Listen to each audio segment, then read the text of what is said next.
Hello, friends, and welcome to another episode of the Deep Learning with PolyAI podcast, the only podcast that is going to be talking about artificial general intelligence today. That's probably not true. I probably just made a bold claim lie, but that's okay. With us, as per usual, is CEO and co-founder of PolyAI, Nikola. Nikola, welcome. Hi, Damien. Thank you for having me. I'm not sure we're the only ones talking about it today, but we're probably in top 1,000. Going to be the most handsome talking about it today. I'm going to go ahead and state that claim. We'll put that in. We'll stick that. You're looking pretty rugged. I don't know if I. I'll take that. We're going into a holiday weekend. I'll take that. But no, thanks for being here. It's been about 6 months since we last had an episode about artificial general intelligence. First of all, awesome. We've been doing this for at least 6 months. Incredible. Second of all, a lot is committed. It really is. And we get these things out weekly too. So hopefully you're enjoying them for your listeners or viewers. I know we enjoy putting them together. But, it's definitely just the state of this technology in general with regards to generative AI and advances therein. It's been leaps and bounds. It's exponential. So 6 months seems like a lifetime. So I figure it would be worthwhile to go back and revisit the conversation a little bit and talk about AGI. Maybe how the stakes have moved a little bit, what has happened in the industry to sort of get us closer to it, and general thoughts around the concept of AGI. Is it still the North Star? So maybe to get started, why don't you tell us a little bit about what the concept of artificial general intelligence is and where its sticking point is in the general zeitgeist? I mean, listen, I think at this point, AGI is what you make of it, right? I think that, definitions vary. It can be that it outperforms humans in many different tasks, or that, we can go further and talk about the singularity and the ability to, self-improve. Really, when you boil it down, it's something that really impresses us, right? And that at some point we find that we're both in awe and maybe we're also a bit scared of. But it's really just the pursuit of super intelligence, right? Something that maybe even participates in our evolution as a civilization, sentient beings. I don't know. You can go all sorts of ways with this. Would you say, as far as the most widely accepted, clarifications, or at least, check boxes that a given model or a given system would need to officially qualify itself to be that AGI? Like you said, there's the extremes, there's sentient, self-learning, self-improving, et cetera. But what would you say is the baseline where someone could stick their hand in the air and say, bingo, I think we've got AGI over here? Well, look, I mean, I think the formal definition, if there is such a thing, would be something that matches or surpasses human capabilities across a number of cognitive tasks, right? So, I mean, it could be language communication, right? It could be vision. It could be, listening. It could be other things. It could be solving maths problems, right? And Sure. I don't think anyone set the clear number of things, but, in speech and communication, I think about the Turing test, where you're basically supposed to, I think, in half an hour of communication, to not be able to tell if behind the screen there is a human or, an artificial intelligence. So yeah, I mean, there's a lot to it. And I think that with what's been happening recently with multimodality, I think we're getting closer and closer to people almost expecting things able to, perceive the world the way we do. I think there are a lot of people working on robotics, building foundational models for it, where, it's supposed to do other maybe mechanical tasks as well as we do. Then there's, of course, mastery of cognitive tasks, like how well do you understand, but also can you solve math problems? Can you do, other kinds of, maybe intellectual labor? Can you write? Can you read? Can you see? So it'd be safe to say that the finish line hasn't extended outwards, but it's gotten broader with a number of different tracks. Do you think that, you mentioned multimodality, obviously, with 4.0 coming out recently, and a focus on things like integrating visualization with data absorption and as the channel for input. Do you think the multimodality is at least now seen as part of the canon of what AGI could become, versus let's say that plus the mechanical aspect of having a physical manifestation? You need to have the Terminator droid in order for it to be AGI. Do you think that at least multimodality is maybe in order for us to take it serious? I don't know. Look, I think that I don't know if we need the mechanical aspect, right? I think that like multimodality really helps, move, the general perception of these things move past just like it being a chatbot. Sure. Right? So I think it's phenomenal. I also think that when you think about that, like vast array of cognitive tasks where it could do better than humans, we already had computer vision being better than humans at, detecting patterns and things and stuff. Sure. But putting it all together, it's starting to feel like we are building something that is much more like us rather than just like a tool that takes text in, produces text back out. Because we're more than text in and out, right? Right. We are multimodal creatures. Yeah, that's true. So I guess if we're going to say that AGI sort of signifies meeting and is superseding or at least exceeding human capabilities, then multimodal has to be a part of it. Yeah. What do you think has been just in general? What would you say has really progressed in the past 6 months? I mean, obviously we talked about multimodality, and a lot of the new models are kind of focusing on that. What else do you think has really progressed in the last 6 months as we like move towards this concept? Yeah. I mean, like, it feels like, exciting things happen, like every month, right? Yeah, Um, I think, with Sora, with mostly coming out of OpenAI, you see Google releasing other things. It's very meaningful, right? When you think of like Moore's law, it feels like, you know, it's surpassing that level of improvement, right? Context windows have grown by like 10x in the past 6 months, right? Where, that whole initial spiel of like, how are you going to do RAG? Does it even matter if you have huge context windows? And I think, um, does it work as well? What does it really mean to use these things in what application? I think that slowly, people are working on deploying it in a bunch of places and learning like which things are like phenomenal, superhuman, right? Mhm. And which things will not work as well and maybe unpredictable, right? Um, so, the other obvious part is just cost, speed. Right. Like every 3, 6 months, we get like, 2x reduction in price. Things are getting faster and faster. I mean, if you look at the demos of 4.0, um, voice mode is not, at least in my ChatGPT app, it's not out yet, right? It's still the old one, but I think that we'll see just how fast those things are. And as, the improvement speed, I think that it opens up, you know, I think what's going to be really exciting. Maybe we should have done this podcast in a month or two when GPT-5 is released, because I think, we'll see just how much slower versus how much better it is and what we can Sure. use it for. So, Hey, who says we can't? We'll be around. So yeah, I think so. I think Terminator won't get to us that fast, right? not that fast. Not that fast. Yeah, Well, but let me ask you, it kind of seems counterintuitive, Nicola, from an economical perspective. Why are prices decreasing as efficiency increases? It seems like that efficiency comes at the cost of additional resources of necessary computing power, excuse me. So why are costs dropping for utilization? well, I think, like uh, Moore's law, right? Like chips improve. There are more of them. Their availability allows, companies to achieve economies of scale, right? I sound like an economist, but I think a big part of it is that, and just optimizing, doing good work on these models, distilling them, making them, I don't think that full data is disclosed, but, training a better model with fewer parameters means that maybe it has the same performance, but it's a smaller model, right? So I think like with 4 Turbo and then 4.0, I think that we're probably, I think a lot of people are speculating and saying 4.0 may be like the 3.5 for the upcoming release of 5, right? Sure. And be cool if they released it in that order, right? But it's really just a matter of, you know, like a lot of work being done to optimize. And, you've seen, I think the other part that has to be mentioned is just like further proliferation and improvement in open source models, right? They Sure. are behind, but they're not behind by more than a year, right? And then, when you look at the debate and how it's evolved, I think, people are concerned about what this will do to the economy, to the world at large, like who should have access. Those debates are, ever since the melodrama with Sam Altman being ousted and reinstated, I Yeah. think that, it's stayed relevant.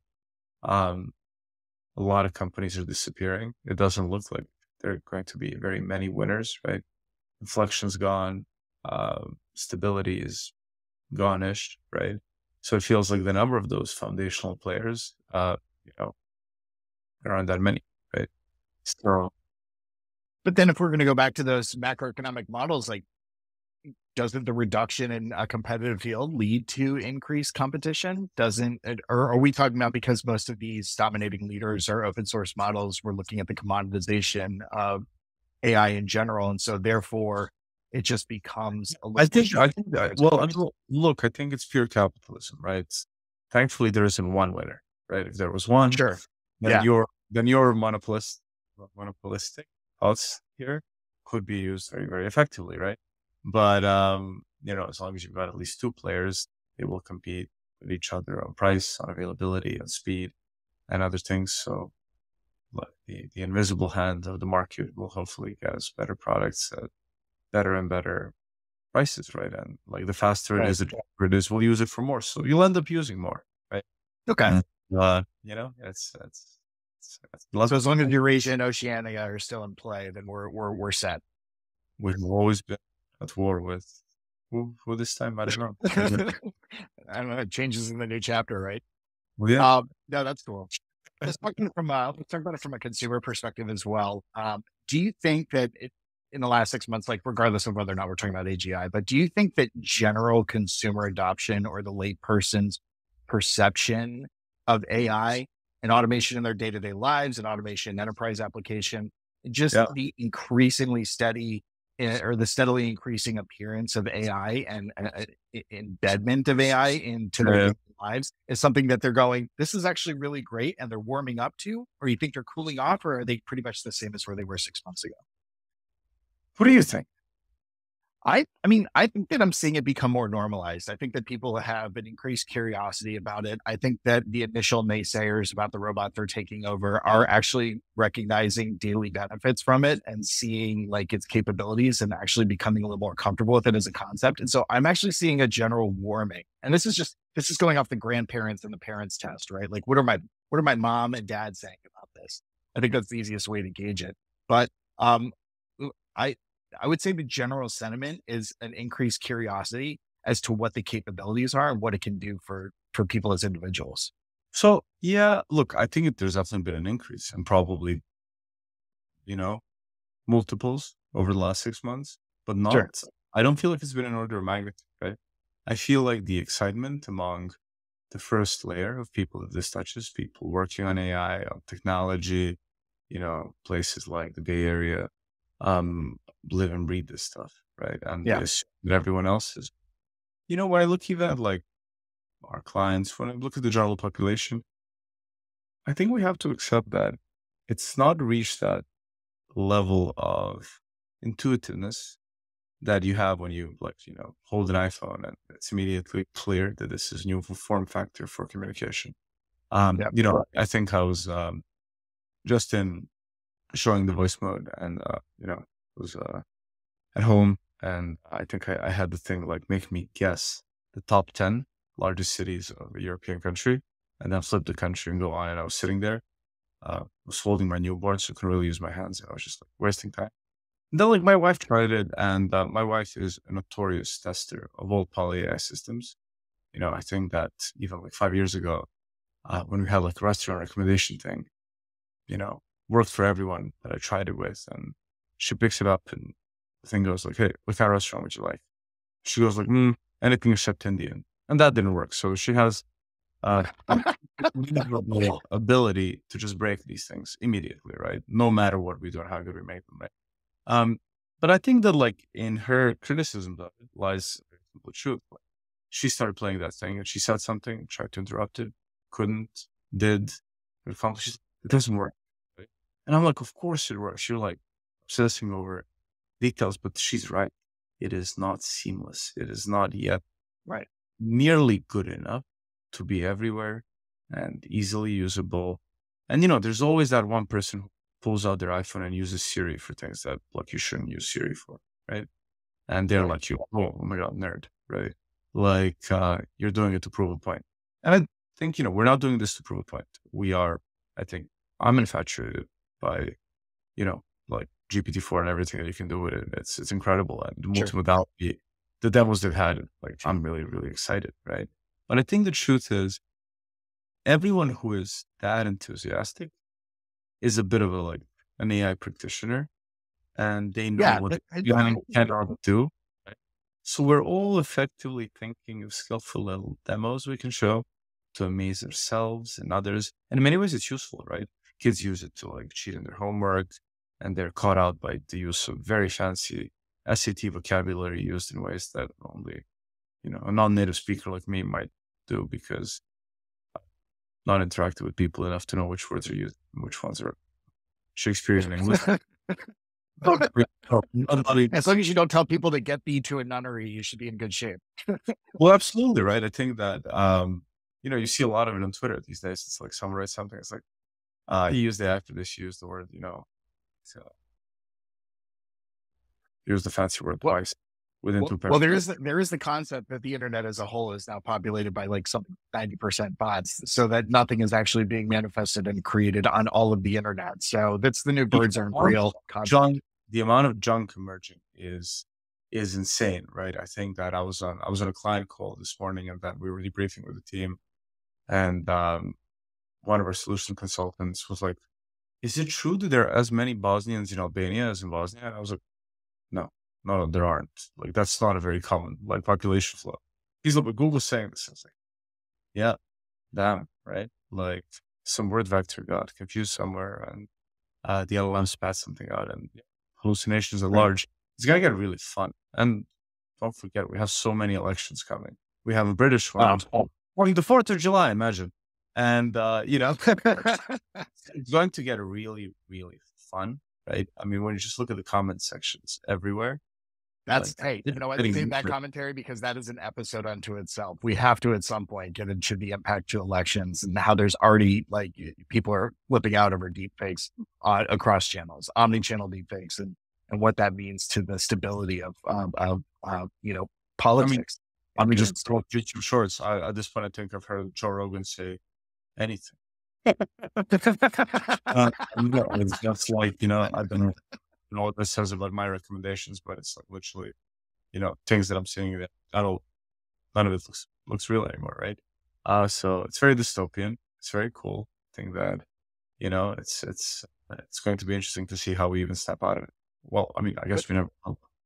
so the chief breaking officers, like your wife, who are initial skeptics or find ways to like poke holes in it right away, and then the acolytes that are out there like yourself, who are promoting the concept of artificial intelligence, that are promoting advancements towards AGI, that are saying this is going to be great for humanity as a whole. What about the folks in between? Where do you think that sentiment has gone in the past 6 months? Do you think that people are just kind of getting more used to it, seeing it as a way of life and sort of the means to the future of tech? The general sentiment is like, oh my God, AI is advancing. It's all really cool, but it's not really there, right? Like, that's the Okay, general mission and the buyer. And, I think people are excited. Many people are excited. I think it's on, the layers in between to make it just a little bit more accessible sure. and bulletproof, right? Easily usable without, um, having to know and account for all the details. It'll happen, right? And Yeah, it'll slowly, and then it'll be everywhere all of a sudden, right? I think yeah. many people are working on it and applying these things in every walk of life, right? But I don't know if you feel the same way, but walking around, looking around, we're not there just yet. Yeah. Oh no, Uh, we're definitely not not. watching Netflix that observes, your reactions and changes the plot line based on Oh no. which you like or not and stuff, or like lets you interact, or like, it'll all come. It'll all come soonish, right? It's just like it Well, feels as great. Like, as Charlie Booker has predicted, and for Black Mirror, like yes, it will come. That element of Netflix interaction will come eventually. yeah. Yeah, exactly. Look, and I think it's just like, as you said, like it's accelerating. Right? I mean, Right. from all the omni-channel demos you're seeing, you see that it feels like Moore's law is conservative estimate at this point, right? NVIDIA keeps growing, and the share price just, I get daily notifications of 5-10% jumps. So, Yeah. something good is happening, and we're accelerating, and I think it's going to be really interesting to see just how fast we can get it to like do more and to get more people using it. Because I don't know about like people around you, but I don't think more than 5% of the people I know open the ChatGPT app on this. Do you? I do not. I do not. And I work in the industry. I mean, I use GPT. I use Gemini just kind of ancillarily as a curiosity, but it's not a part of my daily life. You're a hipster. What that? You're a hipster. Well, yeah, I mean, it's my rugged appearance and my devil may care hoodie. And, so it's just, that's And with something it, to work in. love to use, like the Azure Enterprise Edition of OpenAI. Okay, sure. I don't need the bots, man. I got my mushroom coffee, remember? What about real key, maybe just high level thoughts on the big opposition of progress, which could be seen regulation? We haven't seen a ton of like really sticky regulation. There have been some things coming out of various regions, the AIEU Act, and similar legislation like co-opted by here in North America, but like nothing that's really too granular and enforceable. So it mostly is pie in the sky. How are we going to approach this? Do you see any like key changes or key impactful regulation or legislation coming out I in the don't know. future? Doesn't feel like we're seeing like a Napster moment. Yeah, we really aren't. And there were those lawsuits, New York Times, and like people just making sure that the value of their data set is not like completely used and abused before they have a chance to monetize it. Um, I don't really see. I feel like there's just too much excitement, and it's all moving way too fast for regulation to keep up. For now, right? Yeah, I'm sure the taxman will come eventually, and that's okay. Like it, right. should happen.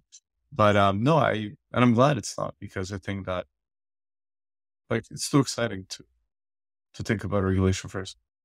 It is. It is. I agree. Any other, you mentioned a few of the key players in the space. And I mean, obviously we've talked about 4.0 from OpenAI's recent announcement. You're sort of exploring on the daily when different functions that were demoed recently are coming out.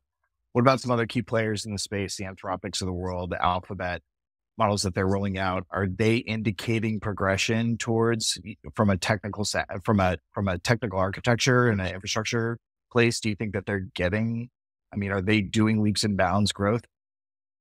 Well, I mean, I think the interesting thing about Gemini is kind of like 1 million plus context win, 1 Yeah, million plus. I mean, that's serious, right? I mean, you know, I think at that point we're looking at how many A4 pages. It's very many. It's a few books worth, right? sure. So at that point, I think it gets easier and easier, right? I think that it's going to get really like what you notice when you really load up things in the context window is that inevitably more and more things that you put in contradict, right? Because like the structure of what applies to which part, etc., it gets a bit like mushed together. Imagine if you're reading like a law textbook, right? Like different facts from different parts could be applied and used to contradict each other. And that's where Sure. I think we need stronger kind of like multi-step reasoning that, we hope as an emergent property from like a later LLM, something like hopefully GPT-5, that the whole thing will work better. Because even though the context windows have been growing, I think that at least in enterprise applications that we do, we see the importance of RAG and also just of other things that kind of like create those safety controls and benchmarks, right? How do Sure. you make sure that it works, that the right information is used, that supporting facts used in a different, say, part of the conversation in our case are the right ones, right? Like, do you do it with function calls, or like, do you, just stuff it in the context window, hope for the best? We'll see. I think that like stronger reasoning power is needed to really make use of those longer context windows. Um, Do you think that's a tipping point from excitement to fear? And maybe not a recursion of skepticism, but like a little bit of, oh wow, this is really huge. This is really big. I was excited to see how large it could get. Now I can see it. Now we need to figure out how to control it. Do you think there's a little bit of a tipping point there? when you say control, what do you mean? I mean, things like you're saying, things like motions towards retrieval augmented generation and kind of putting, safeguards and guardrails around the capabilities of generative AI. Like, is that where somebody goes, the perceived invasiveness, the capabilities are now a bit of a threat, No, like an tangible threat? I don't think it's actually really a threat. I think the there is a risk of the performance seeming more and more impressive while actually not delivering and guaranteeing performance, right? Okay.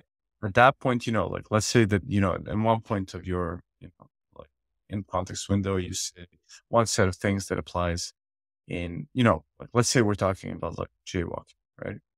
It's Okay. okay. Jaywalking is legal in the UK, right? Like it's perfect. It's not punishable by law, right? Whereas like, I don't know, Brussels and it is, right? So what if like those things get muffled together and you start getting advice on the basis that jaywalking is okay in one place because you Just it out in says, the hey, middle of the street. Fine. I'm a Brit and like I'm whatever, I don't know. And like it interprets that as like, okay, that part is relevant rather than something else. It doesn't maybe realize that it needs to qualify where you are to give some advice.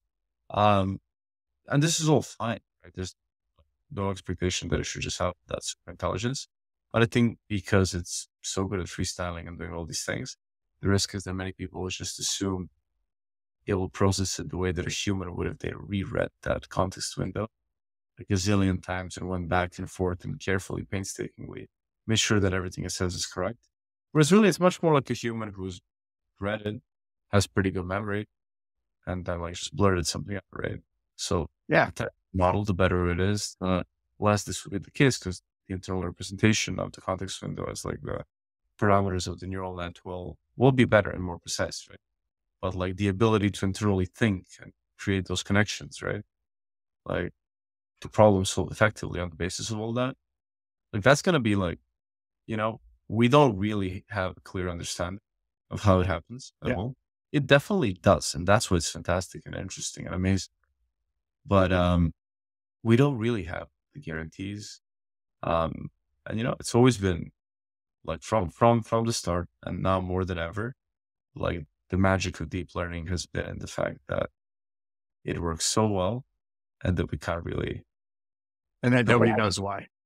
Yeah. Well, we know why. We know a lot about the why, right? We know, but it's You just know the fundamentals, but the actual like process by process, it's still very mysterious. yeah, it's fantastic, right? So I think that just on the basis of we just have to figure out, and like you could try to regulate it, right? Like you could have gone and regulated the airline industry right after the Wright brothers, right? But like maybe you shouldn't have. Maybe you should just actually get on with it because like the upside's too like, maybe something will happen. Maybe a plane will crash, right? But I think Right. it's usually these are the pioneers, the people who really want to push it. Like they're the ones who are okay taking that risk, right? So That's true. let them. Like we evolve, we take risks. Um, we do reinforcement learning over, you know, ourselves, right? So, we'll learn from mistakes, and yeah, we might make some difficult ones, but we should continue to experiment, right? And then, same as with flights. I don't think to this day, when you look at like the fluid dynamics and simulations of like, why do planes fly? Why are they safe? Are they 100% safe? It's not mathematically provable. None of it, right? It's just like Right. heavily tested with like all sorts of different turbines, different settings, etc. And in practice, right? And today it's safer to get on a flight than probably to get in a car in most countries. So, I think like with these things, we just have to create the right structure of applications, make sure that they like work well enough, and then learn when to exercise common sense around what things are telling. And the same holds for things like bias and everything else, because Right. I was at a panel in Paris yesterday, and someone asked the question about bias, and I was like, well, I mean, you can choose to look at it in a very negative way, where you say, look, there are things, you know, the data is like biased against this group or that group, or it has more data for one or the other, right? But you know, I opened 23andMe, and the summary of me is that I'm 100% Balkan, actually, and 0.3% Korean, which is inexplicable through genealogy, Do an right? episode on that 0.3%. Let's get to the root of it. Yeah, it was all that kimchi. But really, uh, the fact that it doesn't have a more granular breakdown is just because it doesn't have enough data, right? So I think that Sure. as we use these tools, say for medicine or something else, we just need to make sure that in education, right, rather than like preventing kids from using GPT-4 to cheat and, do their homework. Maybe we should be setting them much harder homework, right? Where they have to use GPT-4, right? And if they don't produce something that looks like a PhD dissertation in those 45 minutes, you fail that class, but You're done. yeah, like give me another PhD dissertation, right? And like in doing that, maybe that's how we create like that hybrid human computer super intelligence. Gotta push ourselves. And I think we need to educate ourselves a bit about statistics and just understand what it is we're using, right? That, Okay. electricity should be grounded. Like rubber gloves are a good idea, or you might get electrocuted. That's something we teach children, or at least we ought to. Similarly, with using these models, like a sharp knife can cut you, a stove can burn you, and Right. using an LLM that's freely speculating over something that has been trained is also dangerous, right? But It seems a little bit of a safer training curriculum as opposed to, hot stoves and sharp knives, just kind of early ingraining with regards to potential and capabilities. they're very fair. Cool. All right, man. I think that's all we have time for today. I appreciate chatting with you. We'll cover AGI again in 6 months when it's probably a part of our daily reality.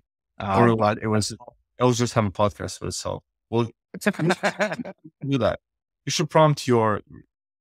We should do that. You should prompt yours and mine, and we should clone our voices. Oh we man, should just see what it comes up with. Give us our next podcast episode. We'll release it. We'll say who did it better. We'll see if we can get internal engineering resources. You're the boss. I think they'd listen. All right, Nikola, it's great to chat with you. I'll talk to you soon. Okay. See you later. Bye. Take care.